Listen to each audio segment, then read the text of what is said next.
बन गई, लेकिन हमने आपसे वादा किया था कि हम इसके नेता नहीं बनेंगे। नेता तो कोई बिहार का लड़का ही बनेगा, कोई बिहार का बच्चा बनेगा। लोगों ने कहा कि आपके जितना तो कोई काबिल आदमी बिहार में मिलेगा नहीं। हम आपको अभी दिखाते हैं, आपके मंच के सामने यही खड़ा करेंगे कि अब दल बना है और दल का नेतृत्व जिस व्यक्ति को दे रहे हैं, दल का नेतृत्व जिसको दे रहे हैं, कार्यवाहक तो अध्यक्ष जिसको नियुक्त किया जा रहा है। लेकिन 2 अक्टूबर को हमने आपसे वादा किया था कि दलित समाज का, हमने नहीं कहा था, हमारे सारे साथियों ने कहा था कि दलित समाज का कोई व्यक्ति इस दल का नेता बनेगा। इसलिए नहीं कि वो दलित है, इसलिए नहीं कि कोई अति पिछड़ा है, इसलिए कि वो सबसे काबिल आदमी है जो दलित भी है।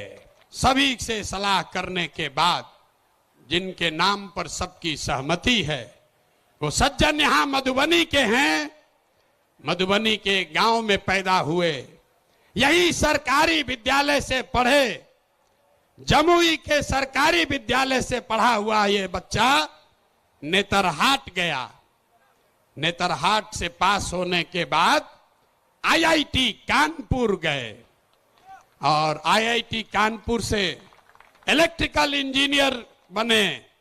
फिर वहां से आईआईटी दिल्ली गए, वहां से एमटेक करना शुरू किया। इसी बीच में इंडियन फॉरेन सर्विस में भी सिलेक्ट हो गए। तो बिहार के इस मिट्टी के लाल के सम्मान में जिनका नाम है मनोज भारती, मैं एक बार चाहूंगा कि सब लोग ताली बजाकर स्वागत कीजिए और दल के अध्यक्ष के तौर पर जोरदार ताली बजाइए।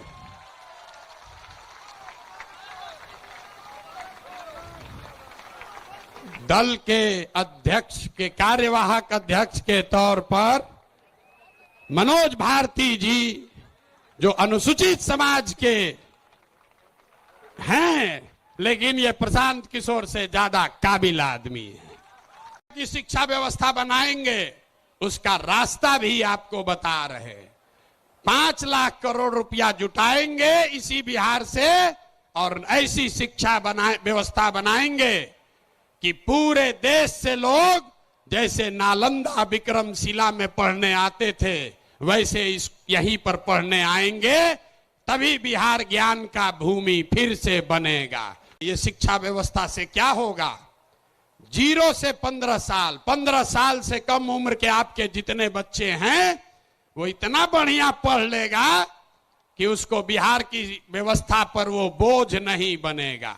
हम लोग सरकारी विद्यालय में पढ़े हैं, लेकिन हमको नाली गली नहीं चाहिए, हमको अनाज सरकार से मुफ्त में नहीं चाहिए, क्योंकि हम अपने पैर पर काबिल हो गए हैं। तो पहला लक्ष्य है कि 15 साल से कम उम्र के बच्चों के लिए इतनी अच्छी शिक्षा व्यवस्था बना दी जाए कि आने वाली पीढ़ी में कोई बच्चा बिहार की व्यवस्था पर बोझ न बने। लेकिन जो 15 साल से ज्यादा हो गया, अब तो कैसे पढ़ेगा? वापस नहीं पढ़ सकता है। तो उसके लिए जन सुराज का दूसरा सूत्र है, 15 साल से 50 साल के उम्र तक के लोगों को जो फिर से वापस जाकर पढ़ाई नहीं कर सकता है, उसके लिए जन सुराज का मंत्र है, हर हाथ में उसको सरकारी नौकरी मिले या न मिले। हम कह रहे हैं कि साल भर में पलायन रोक देंगे, लोग कह रहा है कैसे रोक देगा? अभी इसी सभा में बताते हैं कैसे रोक देंगे। जन सुराज का मंत्र है, सरकारी नौकरी मिले या न मिले, 10 से 12 हजार रुपया का रोजी रोजगार सबको मिलना चाहिए। और ये मिलेगा कैसे? ये मिलेगा पूंजी के ताकत से।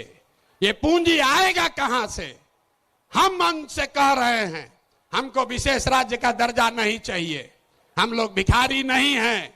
हम आपको बताते हैं रास्ता, हमको नहीं चाहिए दिल्ली की मेहरबानी।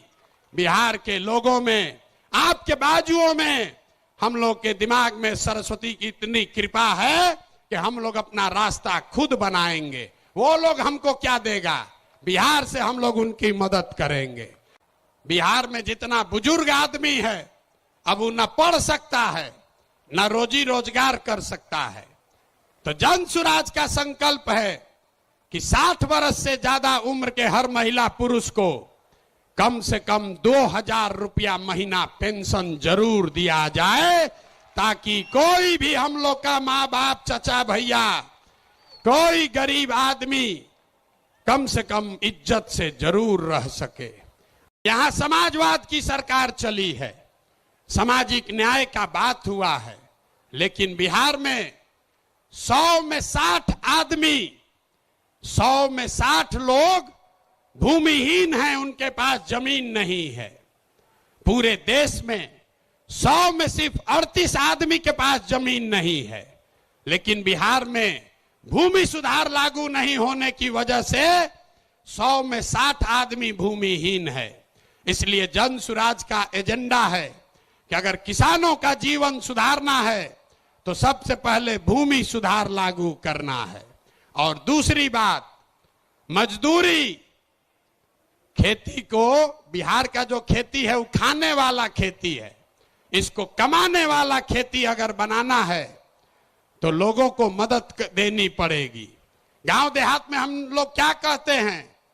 लोग कहता है कि भैया कटिया करने आए हैं, कमाने के लिए लुधियाना जाएंगे, रोपनी करने आए हैं, कमाने के लिए गुजरात जाएंगे। आदमी खेती करने आया है, कहता है कि हम खाने के व्यवस्था करने आए हैं, कमाने के लिए बाहर जाएंगे। तो इस व्यवस्था को बदलने के लिए जन सुराज का मंत्र है कि खाने वाली खेती नहीं, कमाने वाला खेती होना चाहिए। और जितने लोग खाने वाला खेती, धान गेहूं को छोड़कर बढ़िया सब्जी मसाला का खेती में जाएंगे, उसके लिए मजदूरी मुफ्त कर दिया जाएगा।